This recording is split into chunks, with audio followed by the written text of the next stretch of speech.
Jai Gurudev and a very good morning, my dear children.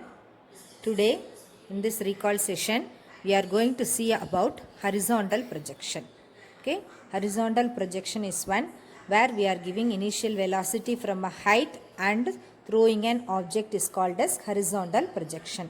So, we are standing at any tower or at any height of the building and then the object is dropped down. Okay, when you are dropping an object, it is having an initial velocity and then it is falling under gravity. This such a projection is called as horizontal projection. And we say that we are at a height h and you are giving an initial velocity u and the object falls at the ground at the point. And here the horizontal projection, horizontal velocity ux is equal to u, and we are having only initial horizontal velocity and vertical velocity uy is equal to 0. You have to understand, we are throwing in the horizontal direction, so we are having only initial horizontal velocity, initial vertical velocity is 0. Okay, then we are going to take the acceleration, and the acceleration is along only the vertical direction, and in the horizontal direction we don't have acceleration.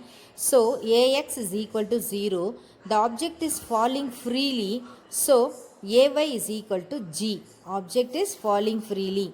Freely falling objects we have to consider only acceleration due to gravity. Therefore ay is equal to g x y. Okay, along the x axis plus positive y direction we are considering. So we are going to take the equation of the path. Okay, equation of this projectile, s is equal to ut plus half at squared along the x direction. Therefore x is equal to ux into t plus half ax into t squared, and we know that ax is equal to 0. Substitute it and you get x is equal to u into t. And from this equation find out an expression for t. T is equal to x divided by u. Okay, therefore t is equal to x by u. Take it as equation 1. Next we are going to find out along y direction. Y is equal to uy into t plus half ay into t squared, and uy is equal to 0 here. Therefore 0 plus half g t squared. Ay is equal to g. So y is equal to half g t squared. Substitute the value of t from equation 1. So you get y is equal to half g x by u whole squared. Therefore y is equal to g by 2u squared into x squared. Okay, path of the projectile is a parabola. Y is equal to kx squared is the equation of a parabola. Therefore path of the projectile is a parabola. We are going to find the time of flight. Time of flight means the time taken for the object for the full projectile motion is called as time of flight. Time from starting till end. So s is equal to ut plus half gt squared.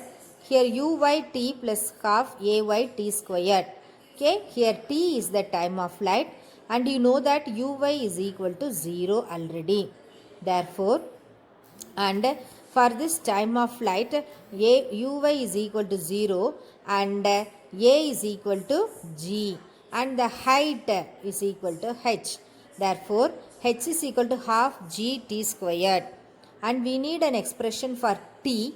T is equal to square root of 2h divided by g. This is the expression for time of flight. Then range. Range means the maximum horizontal distance traveled by the projectile is called as range. Okay, the maximum horizontal distance traveled by the projectile is called as the range. That is from the starting point till it falls down. That total distance along x-axis is called as its range.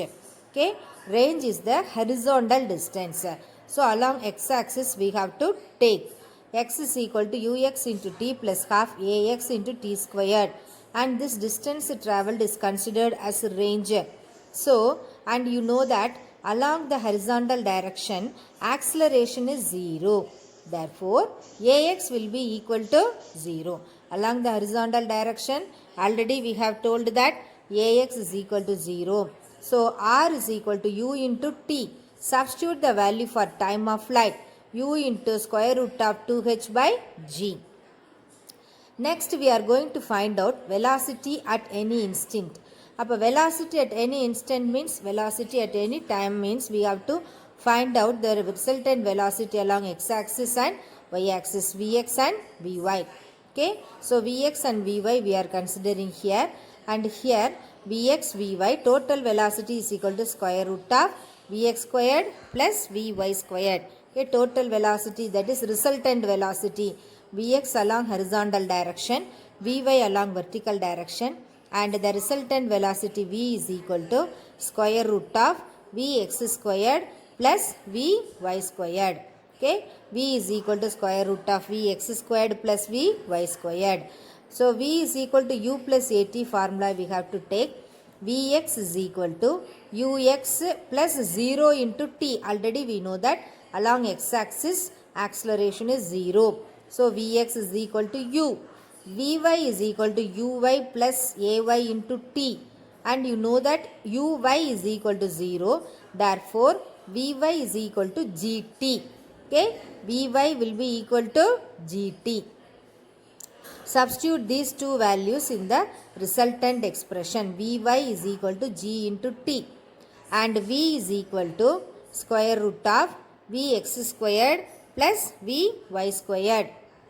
And here vx squared is equal to u. Vy squared is equal to gt squared. Therefore, u squared plus gt squared. So, you have to practice these expressions. Thank you, my dear children. Have a good day.